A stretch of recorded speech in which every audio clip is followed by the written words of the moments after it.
Hello there, guys. Welcome back to Younes Talks Football. Welcome back to a brand new video. I hope all of you are doing well. We are joined by two special guests, two people who many of you know I meet up on a Thursday every single week. And this is their first time on the channel. All You Can Eat Chelsea special. We're going to get into today's nitty gritty, but firstly, let's introduce Matisse. How are you, my man? I'm very good. This is my first show back from the international break, so I'm looking forward to it. Looking forward to chatting with my boys as per usual, as always. And yeah, man, it's good to be back on. It's good to be back on YouTube. It feels like it's been a while. You can't take a break on this thing. Yeah, I mean, look, it's a time to take a break. It's the international break, man. It's dead, isn't it? No, fair play. Thank you for coming on. And Miz, the other side of the coin, giving us an alternative perspective to life. How you doing, my man? Good, man. Good. Really, really good to be here. I think this is actually our second time. We might have done. Really? It wasn't All You Can Eat, but us three came to your chat. Or us two, Matisse and I, came to your channel once before in a live. That might have been during Lampard era or when he left. I recall. We've forgotten half of that time anyway, man. Sure we came on it from our heads. But yeah. Anyway. I'm pretty sure we did. But we're anyways, upgraded and better now, aren't we? Yeah. Anyways, we're here now and it's exciting times. And can't wait to get started, man. Thank you so much, man. Thank you. I thought it would be wise, especially during the national break, to bring these guys on because every Thursday we're over on Matisse's channel, All You Can Eat Chelsea, and it's always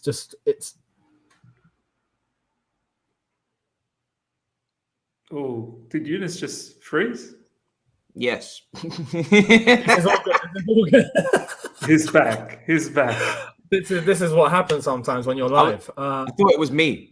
I thought it was. I thought it was. Wait, it was me, wasn't it? Was it me? It was you. And then I looked at Matisse to see if he's moving, and then I saw him moving, and I'm like, it's definitely not me. Then it has to be Younes. Madness. Anyway, I thought it would be wise during this international break that I bring these guys on. As some of you know, every Thursday we're over on Matisse's channel doing All You Can Eat Chelsea. Kindly, he's lent me the background. I think it's nice that we all feel at home. But if you don't know, make sure you check out both of their channels are in the title. So click on both of their channel links and make sure you subscribe. Make sure you check us out every Thursday over on Matisse's channel and check out Miz as well whilst he's giving daily Chelsea content.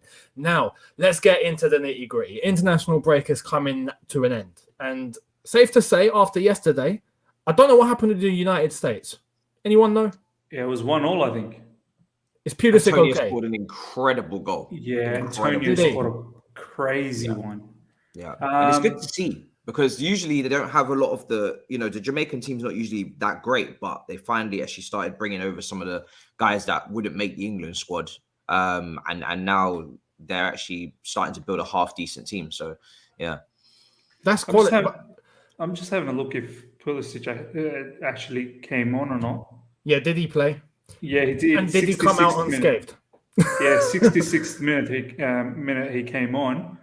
I'm not sure if he got an injury. I think by now we would have all known if he got an injury. Yeah. So seems like it's happy days. By the way, Leon Bailey, Jamaican as well. That Jamaican team is not bad. They've got a couple of nice lads, haven't they? Yeah. 1-1. Yeah. Fair play. Interesting. But we've come out the international break now, looking like everyone's okay and everyone's picking up form. You know, we saw the England games, we saw the Germany games, we saw loads of other teams with Chelsea players involved, and all is okay. So what I thought now that we know exactly who's coming back, let's focus because there's no international break until March. Chelsea, it's going to get crazy now, and the Premier League returns on the weekend. How are you seeing this? Are you worried? Are you nervous? Are you not? Are you confident? Now going into December, January, Club World Cup, AFCON, Champions League, last 16, the Premier League title. What are your thoughts, starting Matisse?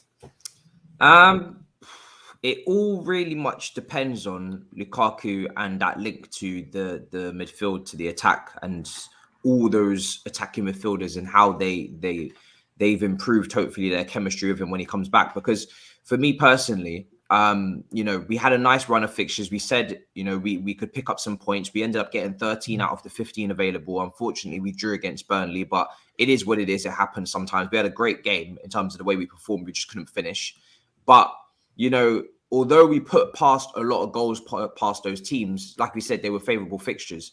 And now, even when you come up against your Leicesters and your West Hams and teams that are not, top Man City and Liverpool's, but they're still difficult teams to play, you need your striker. You're not going to have 20, 25 shots on goal a game like what was happening against Norwich and Newcastle. So for that reason, the shots are going to come down. The clinicalness is going to have to come up. And the only way for that to come up right now is to use our massive money signing, Lukaku, who was literally purchased for that reason. I've seen a lot of people saying, oh, well, we can get by with the fluid attack. If we could get by with the fluid attack, we would never have purchased Lukaku in the first place. That's why we finished fourth. That's why we lost on the last day of the season to Aston Villa and had to, get bailed out by Tottenham in the end and Gareth Bale, who decided not to go golfing that day. So, we really do need our big money striker. It's why we signed him, and we need to find a way to incorporate him in our system. So that's the biggest challenge for Chelsea. The defense is sorted. The midfield is sorted. I think Kova's been incredible this season. His statistics are really up there. Hudson-Odoi, I just seen the Chelsea account posted most chances created this season, 19 for Chelsea. He's only been playing, a handful of Premier League games. So he is going to be, for me, the key. He has to start alongside Lukaku. He's the most creative attacking player that we have, Hudson-Odoi, in the small little group of fixtures that he's had. But even he's going to come up against more difficult teams now. So it's just going to be interesting to see how we link up to Lukaku, because if we get the best out of him, then the title push is a lot stronger. That's fair. Miz, do you reckon we will get the best out of Lukaku, or are you still? Maybe are you a bit concerned? Lukaku started off quite well, and then no fault of his own, in my opinion, but the goals weren't there, mainly because of the point Matisse is making. We just weren't linking up with him correctly. Do you think we will? I hope we do. I think this upcoming fixtures till the end of December, early January, this is what will decide whether we're actually in the title chase and title run or whatnot. If we screw this up, then start thinking about next season to run for the title. If we can manage to pick up as many wins as possible, and the ones that we get close to losing, if we can turn them into draws, then that's going to be a good progress. Now, in terms of Lukaku, he has to perform now. This is it. There is no ifs or buts. We got him big money signing. I know he's had the injury. Whether he starts against Leicester, I'm not really sure. Maybe it's a bit too early. Maybe he might come off the bench. We'll see what happens. He's back in training. He is back in training now, so maybe. Whether you throw him in again straight away, I don't know, because he hasn't played for a good month, I'd say, right? He hasn't played for a month almost. So, yeah, we'll see what happens against Leicester, possibly off the bench. But after that, Lukaku, we need goals. We need goals. No more, I'm not a hold-up person. Put the ball behind me. Team needs... No, wake up. We got to adapt to you, but you've got to adapt to us as well, similarly. So we'll see what happens. We'll see what Thomas Tuchel does with the whole Lukaku situation, because let's be honest, without Lukaku, we did look a lot more fluid, even though we didn't finish probably enough, take away the Norwich game, but at least with Lukaku, you're going to get the finish. So it's going to be interesting to see what Thomas Tuchel's going to do, and who he's going to pair Lukaku up front with the two inside forwards, and who the midfielders are going to be. It's interesting time, Younes. Very much interesting time. It is. And I don't know, Matisse has disappeared into a metaverse, but Matisse, where are you? He's just WhatsApped us. Oh, fair. Back in 2 seconds. Electric just tripped. Oh, yeah. No, he's been saying Matisse has had electric issues on his whole road. So his whole road have been left without electricity for portions of the day and night. It's mad. So, yeah, hopefully that comes on back anytime soon. If we're talking about Lukaku, I've mentioned this on here before, and I know some of the people have already seen that video. I've seen Pulisic as the possible key here. We haven't seen Pulisic play with Lukaku yet. So it's been injured. One's been injured, the other's been injured. Just both don't be injured, please. Yeah. I see that Pulisic could be the guy to probably get Lukaku going properly, consistently. Do you reckon Do you feel the same, or do you see any other outlet in terms of that Chelsea team and how to get Lukaku up and firing? I actually see both Pulisic and Callum.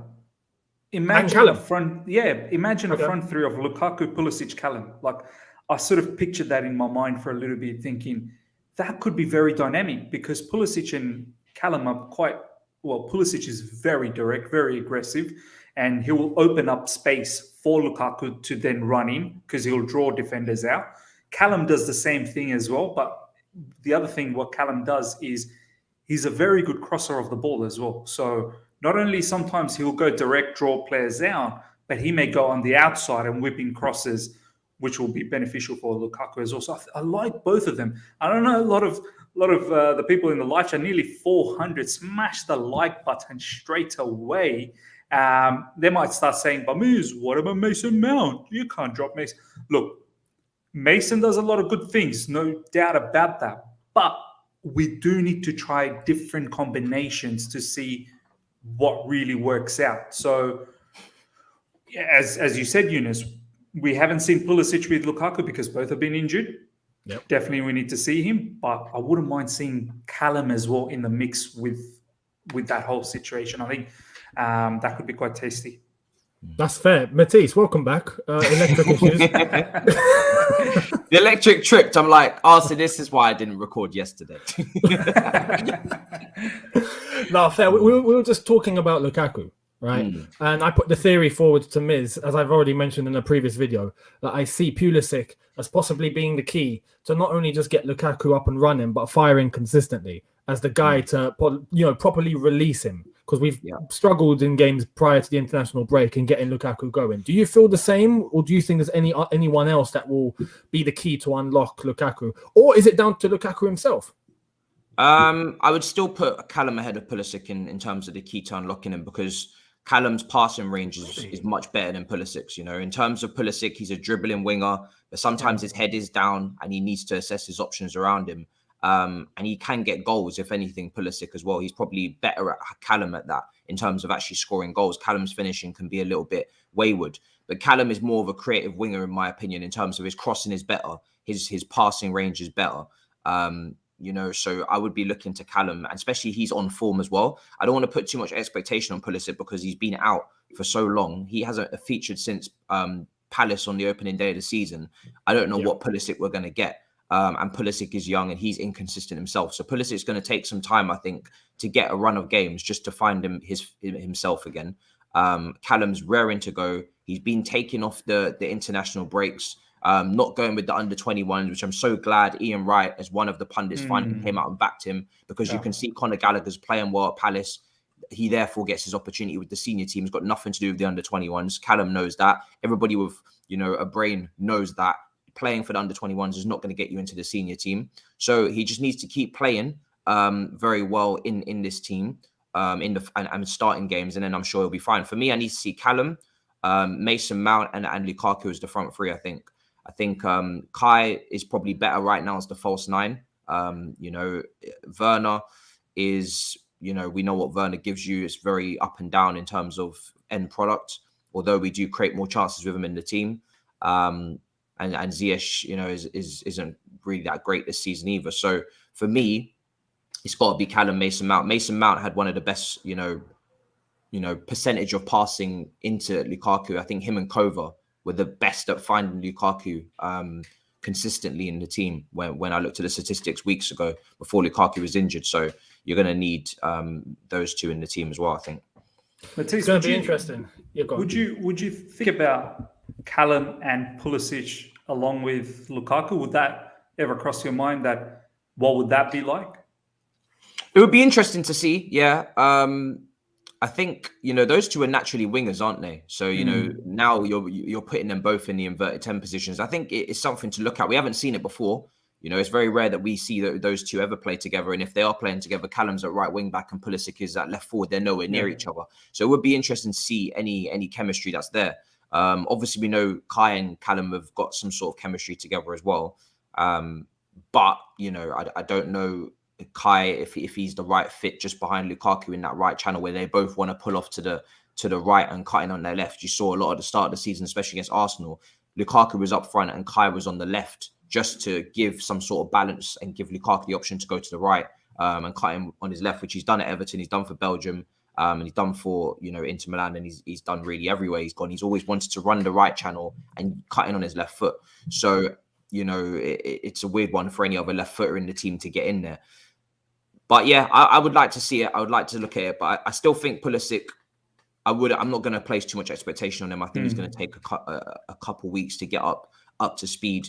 And even then still, Callum's been, you know, so good that he deserves to start right now. I don't think anybody else deserves to start ahead of him.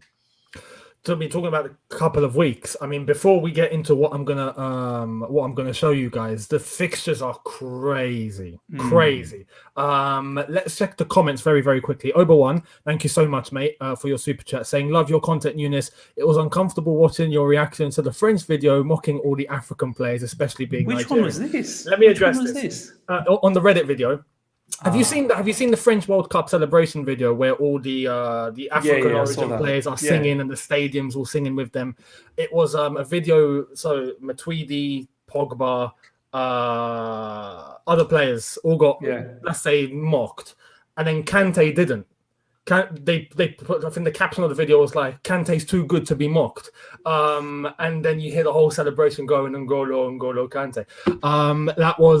That wasn't necessarily anything to do with mocking. That was just making Kante look very good. It was a Kante appreciation video. So don't take offense. Yeah, it's someone subtitled and dubbed exactly what was being said in the stadium. So yeah. Bluebird, thank you so much, saying Werner, Lukaku, Pulisic, this should be the front three. But this is difficult. You see, this is the thing. Tuchel's got a headache. Now he's got to think about what he does with Havertz, what he does with Mount, what he does with Hudson-Odoi, what he does. Ziyech is another one. I don't know what's going on with him, though. He might just leave. There's so much choice. And this is where I want to pay attention to now, because I don't know if you guys have seen it. The next 6 weeks, it's crazy. We've got 12 games in the next 6 weeks. On average, 2 games a week. We start with 3 towards the end of November, so 3 games in 8 days. Leicester, Juventus, Man United, and then the whole of December we've got 9 matches. So the whole point of us discussing now who's going to play in that front 3, I think it's safe to say you're not going to have a set front 3 for all of those games. There's going to be heavy rotation. No, but also, I'm anybody who says Callum's not in their front 3, I'm going to be massively disagreeing with you. Sorry, in the comments, because you've just watched a kid create 19 chances in a handful of games and appearances that he's got. And the main issue when Lukaku is in the team is Lukaku's only getting 1 shot. Lukaku's only getting 1 shot. Against Zenit at home, he gets 1 chance. Aston Villa, barely any chances. Lukaku is over exceeding his XG. He's only getting a handful of chances a game. He's having to be super clinical to take them. Then you get a kid who creates opportunities from left wing and creates 19 chances to the point where he's created the most chances in the Chelsea team, and he's probably had the fewest minutes in his actual position, not wing back, his actual position, and then we're taking him back out the team. Do we want to create chances or not? Do you know what I'm saying? It does not make any sense. Don't put him back at wing back. I've seen that. We're not moving him back to wing. Leave him in the front 3. I feel like people are allergic to starting Callum. They just don't want to see a world where Callum starts consistently because they think he's too young, or he doesn't do this, or he doesn't do that. He's just shown you he can create chances for a striker that needs chances created. I don't care whatever fancy names, who cost 50, 60 million. I don't give 2 shiny shits. Put them on the bench and start the kid who has just been playing well. He created about 3 clear-cut opportunities in the game that we should have won against Burnley. Barkley missed an absolute tap-in. Kai and I think someone else, maybe Christensen, a header right in front of goal. If that's Lukaku, he's scoring those chances. So let the kid continue to start. He has not done anything wrong to come out of this team. If Pulisic had been playing how he'd been playing, he'd be starting. Werner the same. So I don't want to see Callum come out of this team at all. He's been playing far too well, and even moving him to right wing back, it limits him anyway because he can't. It's very clear he can't create the same way he creates where he's been playing. So I'm going to be massively disagreeing on that because the guy is working hard as well. He stayed home. He could have went to the internationals. He stayed at Cobham to work hard. All of these traits that everybody else will get praised for, the dedication to Chelsea, he has stayed here to work and to start at Chelsea. The dedication is ridiculous. So he deserves to be playing the games. I want I want to just twist it a little bit and just think from Tuchel's point of view for a second, and really understand why sometimes he drops him when he is playing well. Why doesn't he consistently get the start? In recent times, he has been because of the injury, let's be honest, and he's been playing good as well. Don't get me wrong. I want Callum to start regularly because he's shown that in these last few matches, albeit through other people getting injured, that he's quite capable and he's been putting a lot of good chances out there. Scored a goal against Norwich. I think the own goal was as well. He's manufacturing. Got an assist, Malmo first leg. Got an assist, Malmo second leg. Newcastle, who was quite, he was quite powerful against them in the second half. Creating those chances for, from the left side, and then ultimately Reece getting those goals. But I'm going to say, I feel sometimes Tuchel doesn't give him those consistent times. And I want to see what you guys have to say about this. I don't know if you remember that Burnley goal. Just before that Burnley goal was transpiring, there was a moment where, I think, when did they score? 80th minute or something like that? We had 10 minutes to go. 82, I think, or 81. Something like that. Honestly, go back and check it, because I looked back on my watch-along and I was commentating on that, and I was saying, Callum's starting to look a bit tired. He's not tracking back as quickly as he would do. And that's leaving a little bit of gap in between from, other midfielders to take care of, making sure all the areas are covered.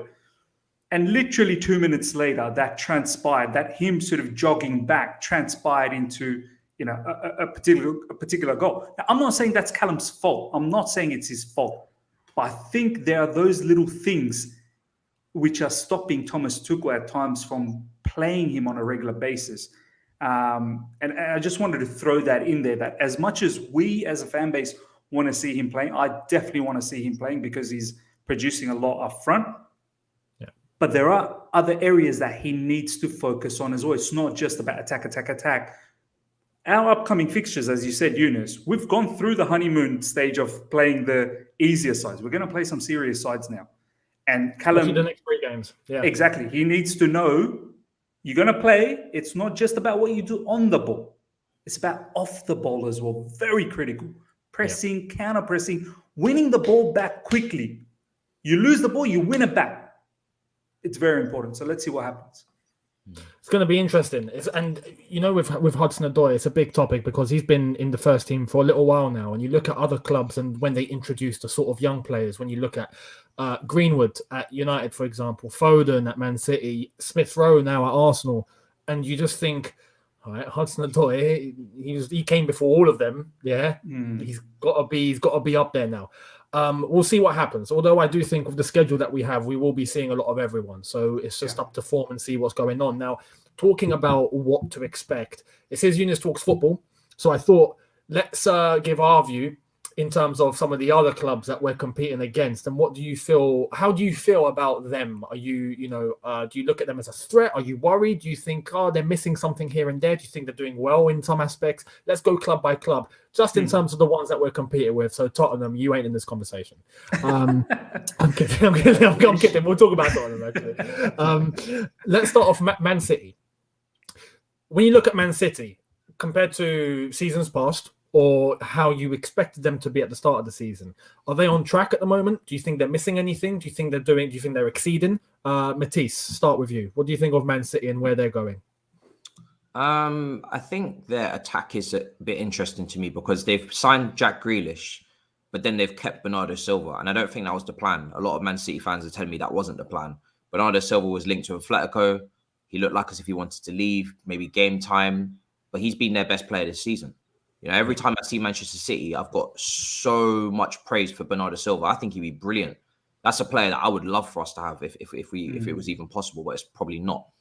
And I think Jack Grealish, although he's been all right, he's a very, very good player. Jack Grealish is a great player. He's been up there for chances created for Aston Villa season after season. So we know what you're getting with Jack Grealish. I just don't think he was necessarily needed over the striker. You look at Man City with the forward position.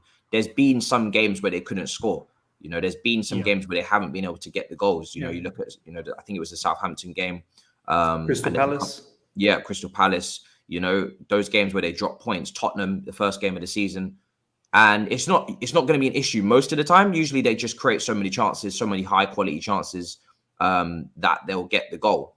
But they probably could do with someone who puts the ball in the back of the net. And whether the Ronaldo links were true or not, you put Ronaldo in that team. I know then you're going to lose a lot of the press, and I'm sure Pep is going to either have to compensate for that, or he's going to just not use him because of that reason as well. Because obviously he did the same with Aguero when he got there. He dropped him because he wasn't pressing. And then Aguero had to start pressing to get back into the team.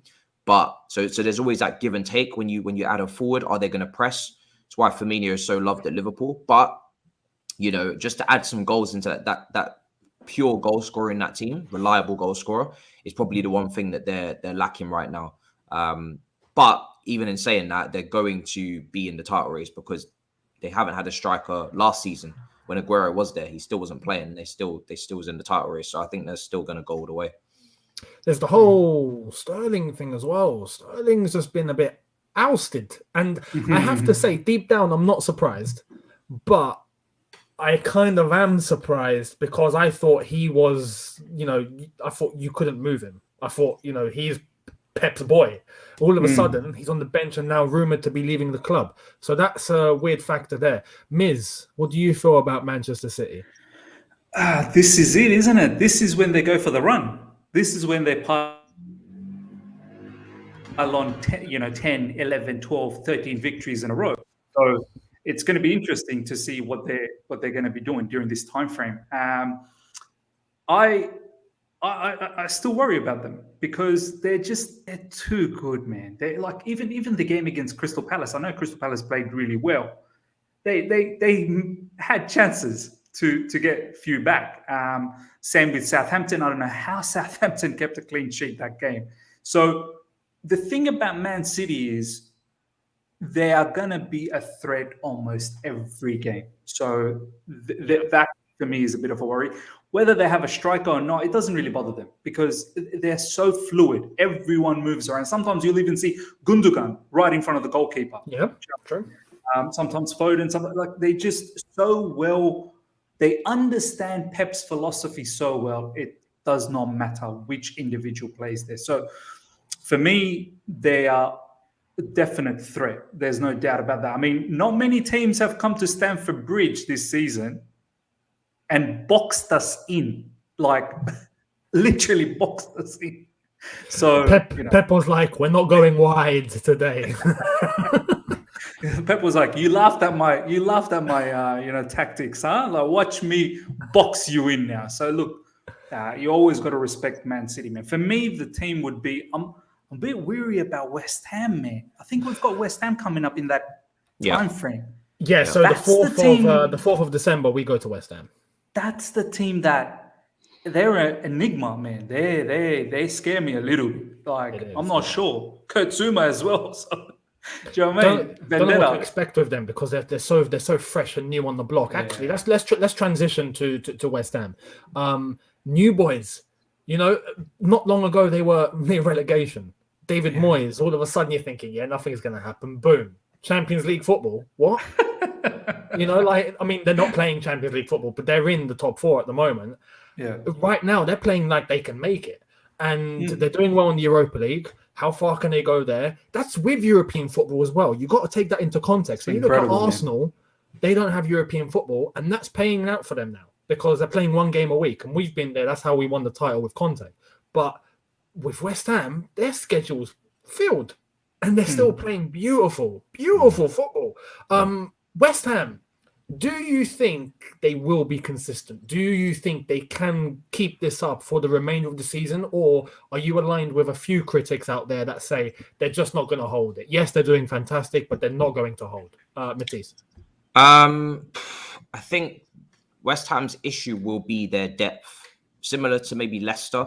Especially when you got European football, you need to be able to move that team around. I know they've moved it around a bit because of the Europa League early fixtures, but let's be real, those early Europa League fixtures are a piece of piss. They're very easy. So, when you get into the latter stages, if they get into the latter stages of the Europa League, that's where it's going to be difficult to rotate. I do think they can sustain a challenge, But for me, I've said this before, I think last week, the two factors that decide for me whether they make it or not are actually not in their control. One is Conte at Tottenham and how quickly he gets Harry Kane ticking. Because if he gets Harry Kane and Son ticking and puts together a proper defense, then they're going to be in a top 4 race and challenging, because Conte has the ability to take a team up, by quite a few levels, even if he's working with average players. And then Manchester United, how quickly they sack Oli is another factor as well that's out of their control. If they sack him and they get a proper manager in soon enough before January or, in the new year, then that will put Manchester United back in a position where you expect them to finish in the top 4 again. At the start of this season, when Man United signed Ronaldo and they signed Sancho and they signed Varane, no one was talking about Man United trying to make top 4. That was just a given. And then therefore the top 4 was decided and there was no chance for a team like West Ham. The crack has only come in because, yes, West Ham have been brilliant, but also because Man United have been awful. And if they get a new manager and they get those guys ticking, I don't think West Ham can compete with those names that I just mentioned. So for me, it's just about West Ham just needs to pick up as many points as they can right now before those two things, those factors come into play.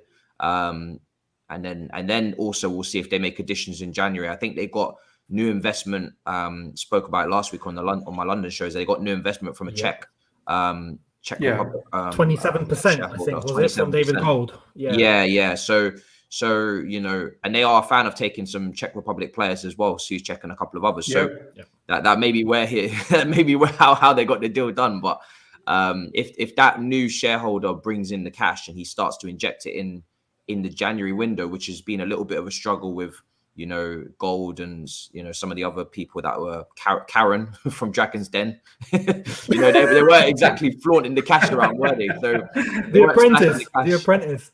Yeah, was it Apprentice? Apprentice, not Dragon's Den. Oh, Mate, you got corrected on your own show. Oh, if it was Dragon's Den, actually, she probably would have had more money, to be fair. True. So yeah, if they start putting in the money, then in January, then they'll have a chance. But yeah. That's fair. Very, very quickly, pay attention to this. Naval Nation, thank you so much. I hope Amate plays so someone can take him out, teach him a lesson. Call me horrible, but we still remember what he did in the changing room with our tenant. Mate, you're on smoke. You're on full-on smoke. You know what? If Chelsea need to hire someone to try and take out Amate, this is the geezer you want. The Blue Lounge, thank you so much, saying, if we can only win one, which would you want us to win this season, the Champions League or the Premier League? Please ask all the panel. Big up. Well, let's answer that very, very quickly before we go to Miz about West Ham. Champions League or Premier League? Champions League, man. Champions League. Again? Really? All right. That's the creme de la creme. I know Premier League is huge, but if I'm given an option, Champions League or Premier League, champions of Europe, baby. Champions of Europe. I'll take that. Matisse? I'm taking Champions League every single day of the week. There's no comparison in terms of the feeling that it gives you. I know we haven't won the Premier League in a while, but we're in the league. That's what's sticking in my head, yeah. Yeah, we're in the league every season. I'm ready to fight for the league every season, game week 1. But the Champions League, like it is a night that you will never forget if you win it. And I don't think that feeling's ever going to go away. I remember when Real Madrid won it the 3rd time in a row and the celebrations were like, whatever, we've just done it again. I don't think that's going to happen with Chelsea if they were to win it again. We will go nuts, and it's the best night. Champions League the first time was the best night, and now this is the next the next best thing again. So yeah, it's the build. Like you don't know if you're going to win it. It's the build up. The Premier League, you kind of know if you're going to win the Premier League. It's you begin to accept it. West Brom away when we won it, Batshuayi, we knew we was going to win it. We were just waiting for what game. Champions League is an instant hit. It's nuts. Ask Man City how many Premier Leagues they'll trade for a Champions League. Let's say at least 5. Yeah. You know what's crazy? Like, if we do win the Champions League just one more time, we eclipse Man United in terms of European trophies. Do we not equal them? I think we equal them. Yeah, we equal them in terms of Champions League trophies, but we've won more other stuff that they haven't done. Oh yeah, right. So we if you take the whole total, we would equal them Champions League, and we have more in terms of European as a whole. So when you take it all into context, we would be ahead of them. Yeah, So, that's massive. That's massive. It's massive. It's massive. Let's win one more for sure. Miz, West Ham. I mean, we talk about West Ham. Can they go on? Are they going to drop off? We need to understand this West Ham run isn't this season. It's from last season. True. So, they've actually been playing very well for about good 18 months or so, I'd say. So have they fallen off? I don't think they have. And they're only gradually getting better and better to the point where Antonio now, most of us will have him in our team of the season so far for the Premier League team of the season. So we've done it on your channel, isn't it? Yeah, exactly. We even had Said Ben Rahma in the team of the season as well. And then Declan Rice. I think we had. Did we? Yeah, we had Declan Rice as well. So 3 West Ham players. 3 West Ham players are in the team of the season. Then you throw in someone like Kurt Zuma, who's been marshalling their defense, and then you've got their gaffer, who's on the Yeah. So look, as Matisse said, with all of that, plus if they can make some investments, surely they will. They'll understand that. Look, David Moyes is doing a bit of a madnessy. Top 4 could be in the cards. Europa, can you imagine if West Ham goes to the Europa final and wins it?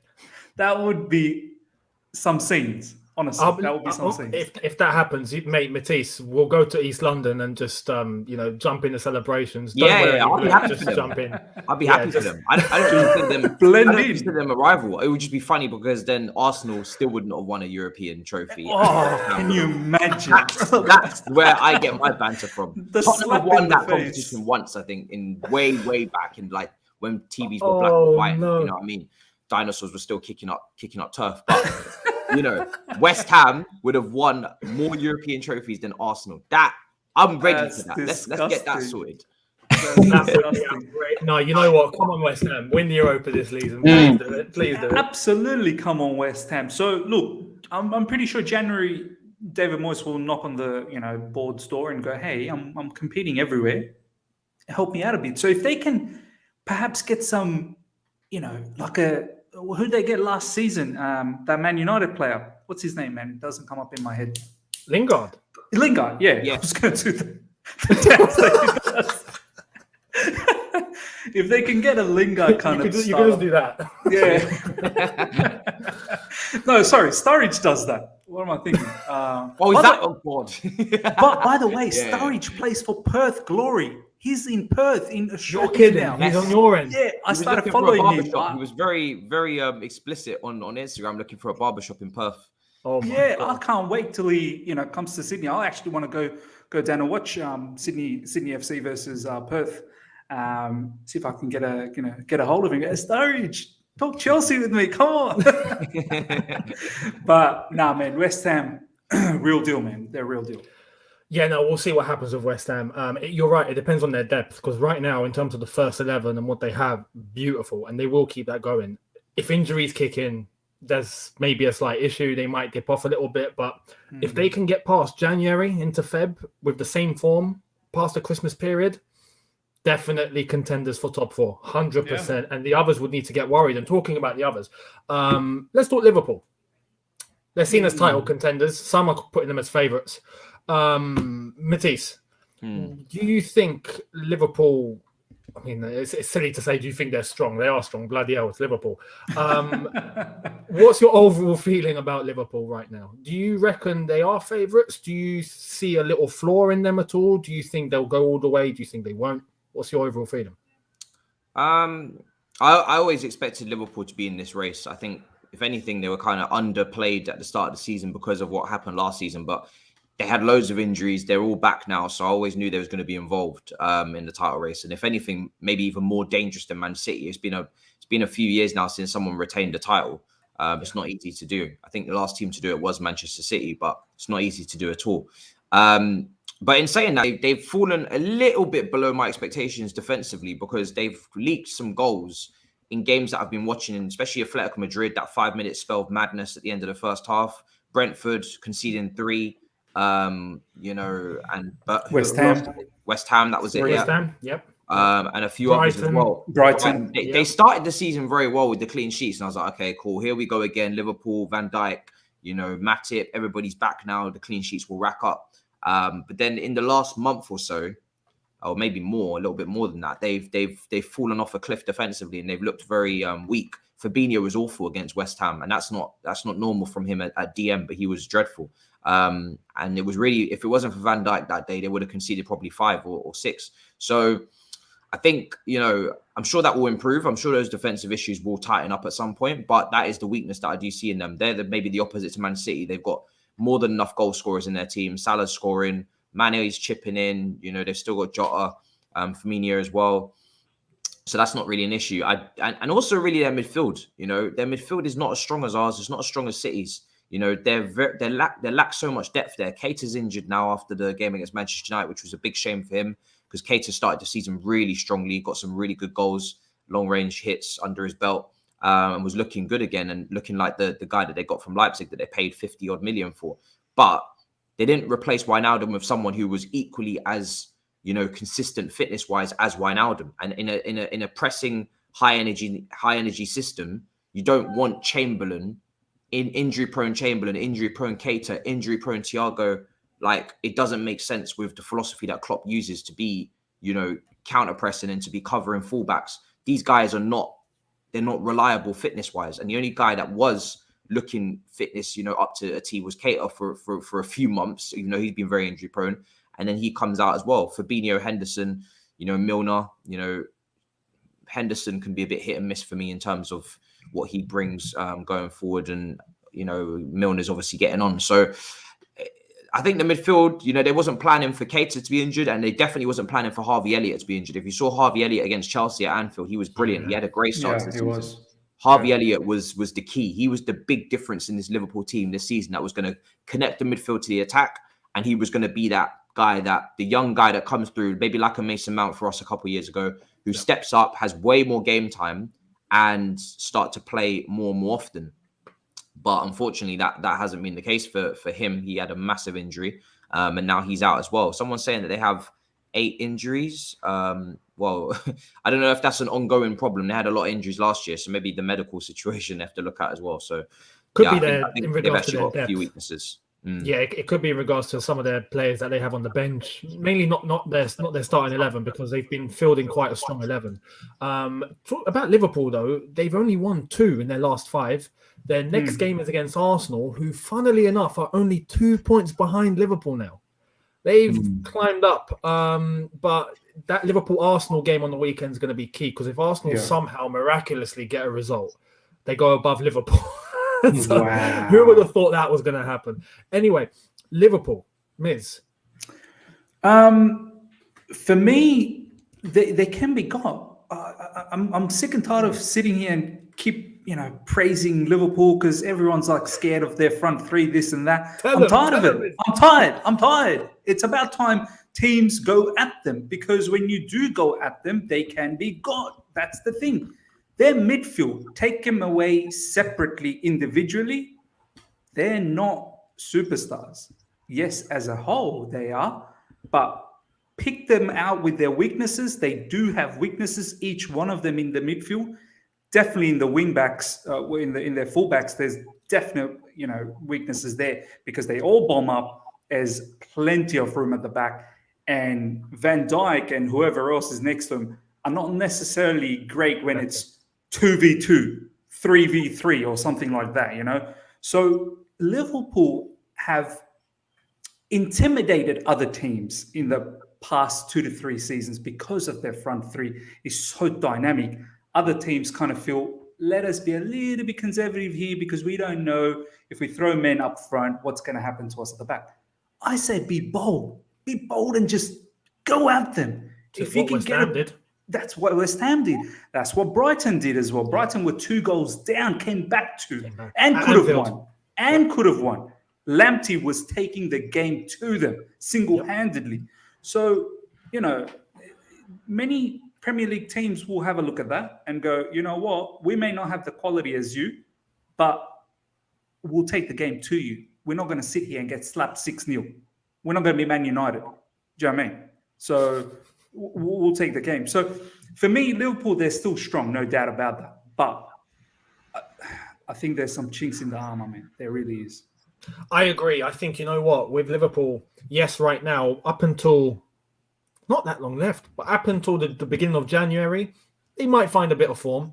They might win a few games. I mean, they might even beat Arsenal on the weekend, and I truly think they'll beat Arsenal, but you never know. When January comes, though, AFCON, Mane, Salah, Keita go, but especially Mane and Salah. I feel like, yes, Liverpool are quality and they've been getting results, especially towards the first part of the season, but Salah had a big part in that. You take him and Mane away for a month, depending on how far they both get as well, because Egypt, I think, might, yes, get to the knockout stages. How far they go beyond that, I don't know. Senegal, I think, will go far. So Mane will probably be out for the entire month. That's where I think Liverpool will drop points. And that's where Chelsea need to capitalise. So we'll see what happens. Very, very quickly, Naval Nation, Mr. Amate Eliminator is back. I don't want his career ended, but just to remember what he did, that or I mean bully him on the pitch. Antonio, please. And the question is, will West Ham drop off or be consistent? For me, not enough. Fair enough. Fair enough. We will see what happens as the season progresses, and obviously their journey in the Europa League, that is without question. Talking about Arsenal, we got to bring them into the conversation because they were struggling bad, right? Yeah. And all of a sudden now it's like they've picked up some form. It's mad. I mean, the last 3 games they've won on the bounce, they're unbeaten, I think, in about 6 or 7. 7, I think. It was the first 3 that they lost, and then I don't think they lost after that. Can they keep this up? Has Arteta actually found something? Or is it just because of the calendar? Or do you think Liverpool are about to humble them and we're about to see Arsenal fans go Arteta out again? Matisse? I think they're where they should be. They have no Europe. They have a whole week to train. We remember under Conte, when you have no European football and all your competitors do, they're playing on Tuesday, they're playing on Wednesday, they're playing on Thursday. Yeah. And Arsenal have a whole week to work on their tactics, to get their fitness, to get their recovery before each Premier League game. Then why should they not be in 5th or 6th? I said it at the start of the season. If Arteta doesn't finish top 6 with no European football, the man should be sacked immediately. Like, it's not even up for discussion. You know, Arsenal finishing 8th. I know it's become normal, but it's not where they should be. It's not what the level of team that they have. They should be able to compete with West Ham, who are above them right now. They should have been able to compete with Leicester, who was above them for the last 2 years. Why are they not competing with these teams? I'm not asking or expecting them to compete with us or Man City or Liverpool or even Man United, but they should be in the top 6. They should be. And when you've got no European football, you definitely should be. There's literally no excuse. So Arsenal have beaten some of the teams that I expect them to beat for once. Fair play. Let's see how they fare when they go to Anfield, if they show any sort of resilience like we did, or if they fold over and get their arse cheeks clapped in. That would be interesting. But whatever happens, he should be finishing in the top 6. I don't think he'll get top 4, but he should be finishing in the top 6. And I think if Arsenal finish 6th or 5th, we shouldn't be looking at that and saying, oh my God, what an incredible season from Arsenal. True. That's what they should be doing. You're like, they spent 100+ million this summer. They spent more money than us, net spend wise. So when you bring in that many players, why should you not be finishing there? They were massively underachieving. And now, because they're back to where they should be, people are like, oh, they're massively overachieving. No, they're not. They're just doing what they should be doing. They're winning games of football. It's crazy because we've been making jokes about them for the last 2 years whenever they've been in relegation scraps. But Arsenal are meant to be 5th or 6th in this league. That's where they should be, in comparison to other squads. So I'm not really jumping on this Arsenal bandwagon or getting too excited for them. I think they're just doing what they should be doing. And we'll see how it goes. But it probably will tail off a little bit when they start to come up against some tougher teams. I think Leicester was the big one. That was the game where I was like, that was impressive. I expect them to lose that. Yeah. Leicester was the game where I was like, okay, cool. That's a very, very impressive performance. But even still, there's a long way to go in this season. And I've seen Arsenal do this before with new signings, Leno, so many others. They start well, they mean well when they come in, then things go very wrong very quickly. So let's see if they can sustain this for longer than a few weeks. We've seen this film way too many times to not know what happens. Look, with Arsenal, yeah, I truly think this weekend against Liverpool is going to be the perfect test. It's going to be the indicator to everyone of where they truly are. Because, as you said, they've got everything in their favour. They don't have European football. They are, playing one game a week. They've had recovery. They've got time to really analyse the opponent. Liverpool are, you could say, don't know whether they're in a good patch or a bad patch, but it's still Liverpool at home. And I think in terms of playing one of the best teams in the league, this is going to be a test for Arsenal, and it's going to show us, where are you now? What are you about? If they get a result, great. If they get spanked, then we know that what's happened was just a nice little brief moment, and they're about to go down again. So we'll see. Miz, Arsenal, what's your feeling on them? Obviously some Arsenal fans will say, and even some rival fans would say that, oh no, they're on the up. They really are on the up. This is how I look at it, right? They played Aston Villa. They played well. Where's Dean Smith now for Aston Villa? Sacked. So that was a team that wasn't really doing well, to be honest. Leicester, they played well. They beat them. But where's Leicester this season overall? They're 12. Not that great. So once again, as Matisse, validating what Matisse was saying in terms of they're beating the teams that probably should be beating because they're not doing that well. Flip it now to the teams that they've played that were good. Crystal Palace. They should have lost that. And they celebrated like mad animals because they ended up drawing that right at the end. Because they know they should have lost that. Crystal Palace were way too good. Brighton were all over them like a rash. They should not have. Cucurella was running circles around Tomiyasu. So the moral of the story here is whenever they come across a proper team this season, they've struggled. So this game, it's not just a proper team. This is one of the team. You're going to have to convince that you're not a pretender in terms of some sort of position this season, whether it's top 6, top 4, I don't know. I don't care. But against Liverpool, if you get slapped up at Anfield, then I could never, ever believe that, Arteta's the man, here he comes again. No, don't sell me that BS any longer. But if he manages to get a draw, I highly doubt he'll get a win at Anfield. Yeah. Highly, highly doubt that. When Liverpool just came back, they've just lost against West Ham. So they're going to come out firing. They're going to they would want to slap Arsenal. They smell blood. They smell blood, exactly. Arsenal might be thinking, oh, this could be the best time to play Liverpool. They just lost. Yeah, wait till they give you a mad slapping. So, but if they can come out of that unscathed, then I could start taking Arsenal a bit seriously. That okay, maybe they're maturing as a team. Yeah. But this one's a very important one. This one will be a defining one for for how others should treat Arsenal, I suppose.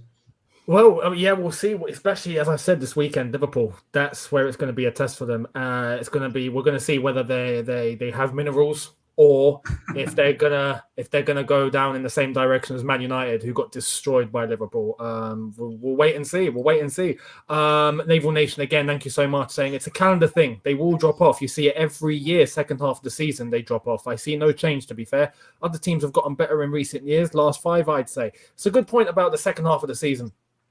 Teams that you see perform very well do eventually drop off. And this is why we made the point about depth for West Ham, because that's what it's going to come in for. Talking about a team that should have depth are not performing. Some say the manager. Some say McFred is holding this team back. Man United, the banter club. It used to be Arsenal. Now it's United. Oh, my What's going on at United, people? Matisse, is it Ollie? Is it this team? Do you think Ollie will get sacked? Do you think if he does, the team will improve? Do you think they won't? Hit me. This is my favorite. When it comes to Manchester United, man, it's like following American politics. It's always entertaining. Do you know what I'm saying? It's like, I don't really follow British politics because I find them all to be a bit boring and snobbish. But American politics, you get Trump. You get, Bernie Sanders wheeled in on one last hurrah on his wheelchair. You know what I mean? You get You get Hillary, you know what I mean, going into the docks. You get everybody. They wheel everybody out. It's like a big grand finale. It's a massive show. Everybody's on stage. That's what the Fit of Dreams is. Ronaldo is on stage and the crowd are cheering for him. They're sweeing, like Big Steve would say. They're sweeing in car parks. You've got Sancho, best under 21 winger in the world for the last few years, on the right side of the stage. You've got Champions League Varane, you know, Paul can't be stopped, Pogba. Bruno Statman Padding Fernandes, who was compared with Frank Lampard on Twitter. Don't think we've forgotten. I still can't believe he now you've taken the penalties off of him. He doesn't get so many goals anymore, but it's okay. It's all good. Don't worry about it, sweetheart. Why is Miz gone all fuzzy? Miz's Wi-Fi is a Man United fan. Australia's big Man United fans have just cut off the power. So you've got all of these people on stage, and then you've got a clown trying to lead them. It doesn't make any what's sense. going? Like, this man is so incompetent. If you want to ask who won the debate about Lampard versus Arteta versus Oli, I can tell you who lost. Oli lost tenfold, because this man is he's so incompetent. He's more incompetent than when Trump was president. Like, this guy is pressing buttons and he doesn't know what's going on. What does this green button do? Oh, Ronaldo, press. Oh, that didn't work. How about the red button? Pogba, left wing. Oh, that didn't work. This guy is just all over the shop. And this is the issue. People think that just because you create a super team, you can just win everything. And it's the same thing that's, PSG actually, to a lesser extent, they're top of their league and they're actually second in the Champions League group. So that's kind of blown out of proportion a little bit. They're just not playing the most stylish football of the front three that everybody expected. Yeah. You can't expect a clown to run, everything in front of him. It's just not going to happen. And for me personally, he's the biggest issue because his tactics are awful. His in-game management's not great either. He's even thinking about, I saw a report, Sancho at right wing back. That's hilarious. Let's see if you can do what Hudson-Odoi had to do. That's hilarious. You know what I mean? There's just so much. Like, he says years ago that he wanted to create a pressing team, and then you sign Ronaldo, and it's like, it doesn't make any sense. Or you want to build out from the back, and then you bring in Wan-Bissaka, and like you want to play a high line, so you have Maguire. Like, there's just so many things that don't make sense. It's just square pegs and round holes. Players being put into a team, and it's meant to come together with no clear identity, no clear style of play. I've seen more style from Patrick Vieira at Crystal Palace than I have at Oli in years. Do you know what I'm saying? Like, there's no clear movement going forward. All it is just rely on individual brilliance. And the Spider-Man movie's coming out soon. There's your hero. Do you know what I'm saying? Bruno Fernandes was your hero last year. This season, it's Ronaldo. They're just swapping heroes. And I said this last season when they had a fake false position of second, and everybody was like, oh, we finished second. We finished above you. Sure. Okay, you finished above us, but in the second half of the season when Tuchel came in, we were the better team. And you finished second, but that's not the same as when Liverpool finished second with 90 plus points to Manchester City. You finished second and you were nowhere near the title race. Liverpool had fallen off massively because of injuries. And we had a poor start to the season with Frank Lampard, an awful period in the middle part of the season. And then as soon as we got Tuchel in, we went and won the Champions League. So you could never really compare, your second place where you're scoring goals after the final whistle against Brighton with penalties and winning games in such a shocking manner. Wolves this season, another shocking game where they should have lost. So many fixtures where they just pick up. How many times we watch a Man United game, we're like, they should never have won that. You can't keep relying on individual brilliance. There has to be a system. The top teams in the world have a system. They all do. They all have a coach. So that's crazy. That's what the issue is. United have heavily relied. You're right. Ronaldo at times has saved them single-handedly. De Gea at times has done the same thing, made it look less embarrassing because they've still gone on to lose games. Yeah, United are a mess, and I've said this for a while. They've got to get rid of Oli. That's my personal opinion. For the next 11 days now, right? Because yesterday was 12, today is 11. I want Oli to remain in this job. After we play them, do what you want with him. You can throw him to the Wolves, to the whoever. You can get the Queen to come and shoot him voluntarily in the changing room. I couldn't care less. Look, 11 days, keep him. We play them, hopefully destroy them, then do what you want. But Miz, Man United, Oli, players, Ronaldo, what's up? Oh man! First of all, I think all of us are suffering from some sort of Wi-Fi issues all throughout. It's mad. I can't believe us all three at once have had this. I'm baffled, man. Honestly, I can't believe how this guy is still in there. Like, I keep saying to myself, if it was Chelsea, Tuchel was gone, like out of here already. Do you know what I mean? Like, Long time ago. Yeah, like we'd be settling in with the other manager. So, look, it's mad what's going on.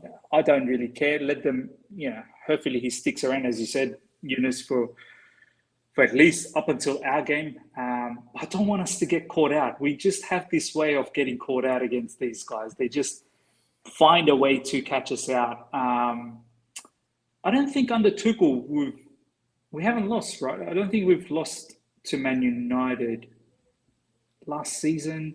We haven't when Tuchel lost. Was playing. I think it was a draw. Yeah, we haven't lost. Drew. So, yeah, we drew. We should have won. I remember Ziyech. If you guys remember, Ziyech just missed the absolute sitter right in front of the goals. I remember that one. Yeah. But yeah, man, look, I'm not worried about Man United.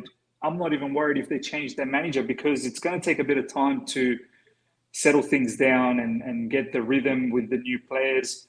They're in complete turmoil. I think recently I saw an article, whether it's true or not, but it was from some of the more credible journalists out there, that a lot of their players, like your Martials, Donny van der Beek, obviously, Juan Mata, and many other, Eric Bailly and a few other players, they are very disgruntled. They were promised minutes apparently before the start of the season, and they're not seeing that.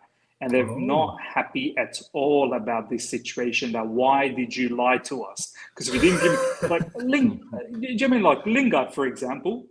He's probably thinking, "Oh my God, I could have been top 4 race with West Ham. Facts. Here I am. Yeah. Wasting my time." Sancho, the guy, is meant to be the marquee signing for them, and he does not even start. And when he starts, I barely see him. Do you know what I mean? Yeah. So we'll see what happens with Man United. I'm not worried, but as you said, Younes, hopefully he sticks around so that we can get that game against them and really slap them up. We might sack him. Who knows? We might be the ones to initiate it. If we destroy them at the bridge, and then all of a sudden, he's gonna have to go. He's gonna have to go. But you're right. There are some players in that team that I don't understand how they're not playing. Like Martial, I can understand because he found him there. Maybe he's just not a fan. As a manager, maybe he just looks at him and I don't like his style. He doesn't fit in my plans. All right, cool. You bought players. You bought players. Sancho. Yeah. Van der Beek. Yeah. I feel like there's another one and I'm missing it. Tellez. Thank you. Yeah. All three of them don't see football. But what are you doing? You bought them. You spent 100 million or whatnot on Sancho. The others as well added money on. Complete mismanagement. His man management is all over the place. So yeah, I think he's just going to have to go. Why Man United haven't pulled the trigger yet, I don't know.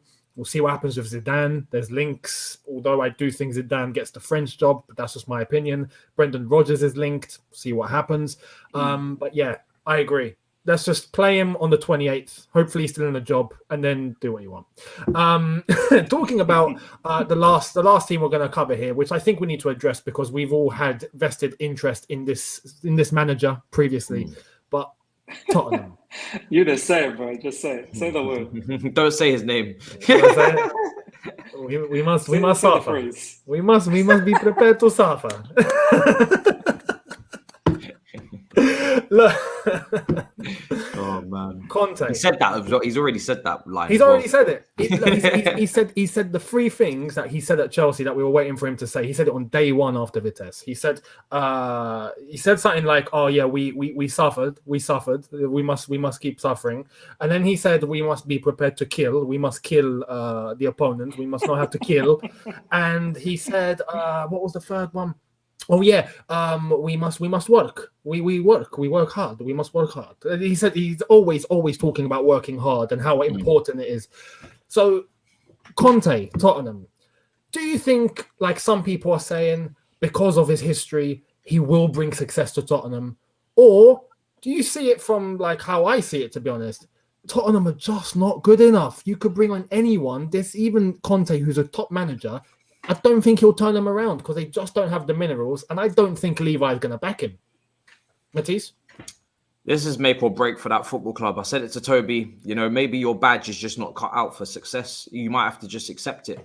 Not every club was born to win. Some clubs were just born to just exist, be nearly men and bottle jobs and just, frustrate their fans and cause suffering, and now Mr. Suffer is here. So either you're going to suffer quite literally, or you might at best pick up an FA Cup or a European Cup, like a Conference League. The Conference League. He's not winning the Premier League there. That's one thing. But it's going to be interesting to see if he can bring back a trophy for the first time since 2007, I think.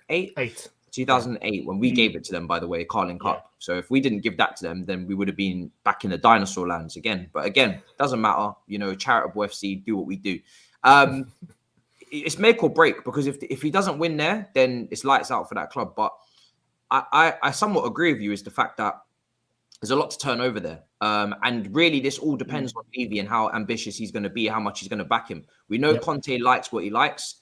He likes to shop, in the elderly category. He definitely doesn't go for young, up-and-coming prospects. He's not going to improve the youth system or any of that shite. He's literally looking for, 30 Victor Moses, Italian defenders, Kolarov, Ashley Youngs, Moses, wherever you want. Bring it in. Do you know what I mean?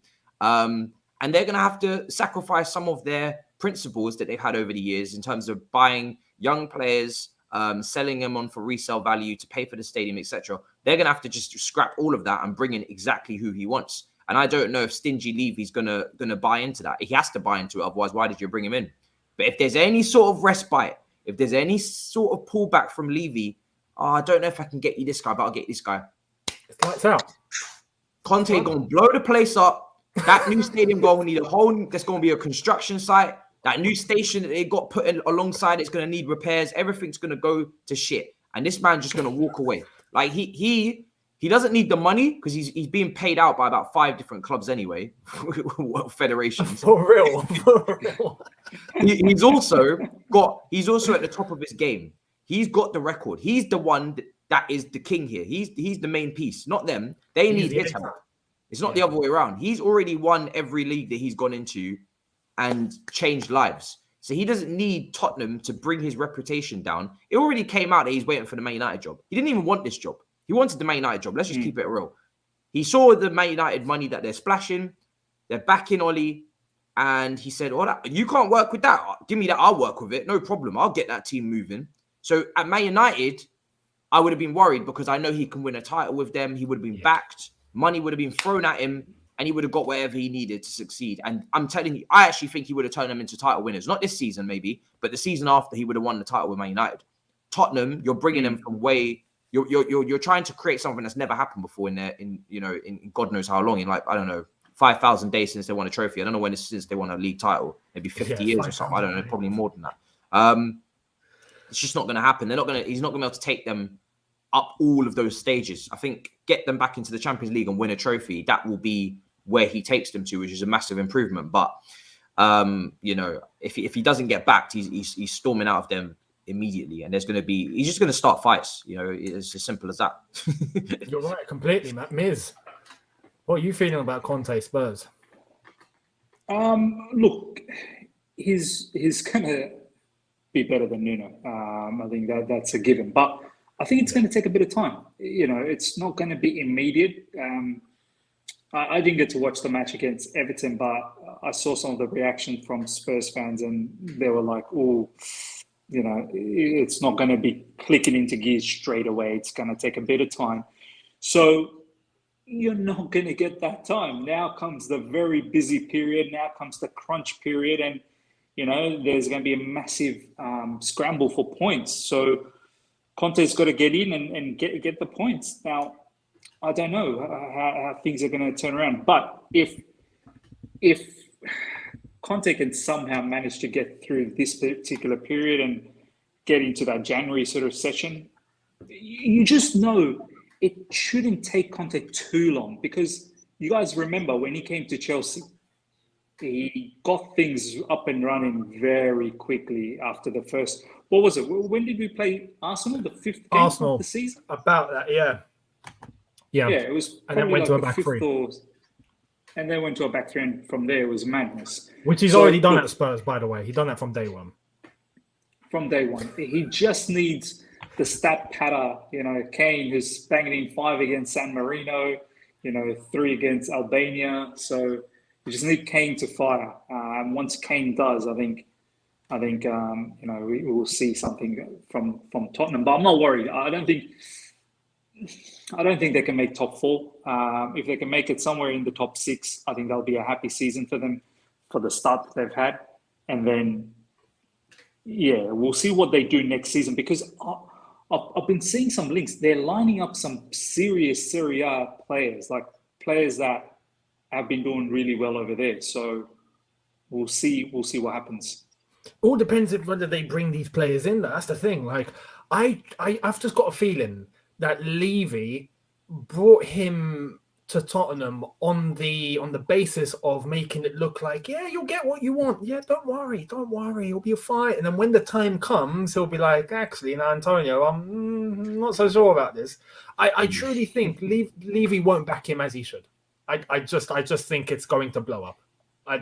We're talking about Daniel Levy here. You think Daniel Levy's changed? Like, light switch, boom, all of a sudden. But you understand, why did they get him then? Like, if you're not going to do that, then desperation. Why go through that suffering? And this is another thing. These players, I feel like half of that squad are not prepared to go through the rigorous style of training, playing that Conte demands. Chelsea had it because we were title winners already. We had winners in that team. Tottenham don't have that. And I feel like you're going to get players that we know are lazy who are in that squad. You think they're going to step up for Conte? They might try. They won't keep up. Their bodies, I don't think, will allow it. You're going to have probably half the squad on the floor with either injuries or mental. Masunda passed out, do you remember? They're going to, exactly. Yeah, Masunda passed out. Mate. Dele Alli might as well just pack up the bags. He might as well. If he didn't listen to Mourinho's advice, which we all saw in that Amazon documentary, you best believe he's not going to do what Conte tells him, or he's not going to keep up. That's the main thing. He might try and do, but I don't think he'll keep up. I think it's going to blow up. I agree with Matisse as well. I think it's going to blow up eventually. Maybe not January, end of the season, but going into next season, I think Conte will be on the phone going, "Hey, lawyer, we got another case. We got another case here. We can get money for this one." It's just gonna go the same way, I think. That's basically it, people. I hope all of you have enjoyed it. We've been here for just over an hour. It's been a top discussion. Thank you guys for coming on. Let us know. We're gonna flip it and do what you normally do on your stream, Matisse. Matisse, let us know what you have going on your channel and what you've got planned. Link to his channel is in the title, by the way, for both of them. If you do want to check these guys out, I recommend it. Sub to them, check them out. Links are in the title. Just click their channel name and it'll direct you there. Matisse, what have you got coming up? Yeah. Well, thanks for having me, bro. It's been a pleasure. I think for me personally, it'll be 2 drafts in the next 2 days, which I'm looking forward to. The London Clubs Carnage one is at 1 p.m. today. That live show with Lee, Corey, and Toby. That's going to be a lot of fun. We're going to do an all-time Premier League London Clubs Carnage draft, where we go through the different teams and whatnot. And then we're going to do a Chelsea one for us tomorrow as well. Which will be pre-recorded and up. So yeah, the shows are coming in thick and fast over the next couple of days, and it's good to be back on YouTube. Yeah, after a little international break. So yeah, there's definitely loads of content coming up on YouTube. So definitely check it out, people. That sounds quality. And don't forget, we will be on Matisse's channel tomorrow, around this time. Actually, no. We're not live anymore. We pre-record. So we premiere. So it goes out about 4 p.m. 4 p.m. 4 p.m. Miz, what have you got planned on your channel, mate? Other side of the coin. Yeah. First of all, Younes, thank you heaps for having us on your channel. It's always a pleasure. Problem. Please smash the like button. I can't see because I had a channel up. I had the show up. I could see how many likes. However many are live right now, smash the like button, help the channel out, drive him to 100,000 straight away. And subscribe to the other side of the coin and Matisse's channel as well, of course. In terms of content coming up, I've been obviously the natural stuff Leicester coming up next. We'll do all of that, preview, watch-alongs, and the reviews. But I'm not sure if you guys have recently watched Vincent Kompany in Rio Ferdinand's channel, Vibe with Five, and that was an impressive show where Vincent Kompany was just giving so much insight and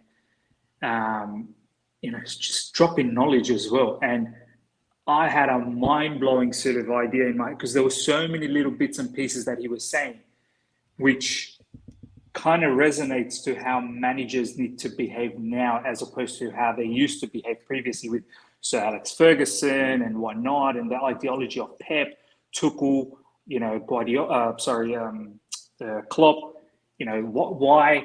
Why aren't we seeing, for example, like managers like Frank Lampard? Why aren't they a lot more tactical? Was it because they were in that part of that era, that Ferguson era, where tactics maybe wasn't so huge back then? Do you know what I mean? It was interesting. It was interesting to see what Vincent Kompany was talking about the whole situation. So I was thinking about doing a video, just getting some clips and little bits and pieces out and elaborating on what Vincent was trying to say. One thing I'll just quickly share, if you guys do watch that, Vincent was saying the players now, they need a why, as opposed to players back then. They never needed a why. Like, for example, a manager back then would say, do this, and players would do it. Whereas players now, they need to have a why. Why am I doing this? So, for example, if you say, I need my fullbacks to bomb up, and I need my midfielders to tuck in, so on and so forth. They need to know why they're doing that. So that's the big difference. And it was an awesome experience. Yeah. And I want to make a video of that. So that might be a bit of work over the next few days. That sounds like a plan. As I've said, don't forget to check out their links. They're in the title. Miz and the other side of the coin. Matisse and the other side of the coin. What am I on about? Make sure you check them out. Subscribe to them. Check out their content. But yeah, thank you guys for coming on. All you can eat special. It's been lovely. And we'll be on here. Well, we'll be on Matisse's channel tomorrow as well to do it as we normally do every Thursday. But for me, video later on this evening will be dropping for you guys. So make sure you keep your eyes peeled for that one. If you haven't already, make sure you hit that subscribe button, hit that notification bell to be notified once I've uploaded. We look forward to the Leicester game. That preview will be coming on Friday. And as I've already said, no watch along this weekend, but a match review after that is done as well. So yeah, guys, thank you once again. And everyone that's tuned in, much appreciated. Thank you for all of your comments and your feedback and your contributions. And I will see all of you later on. Have a good one. Look after yourself. See you in a bit. Take care and peace.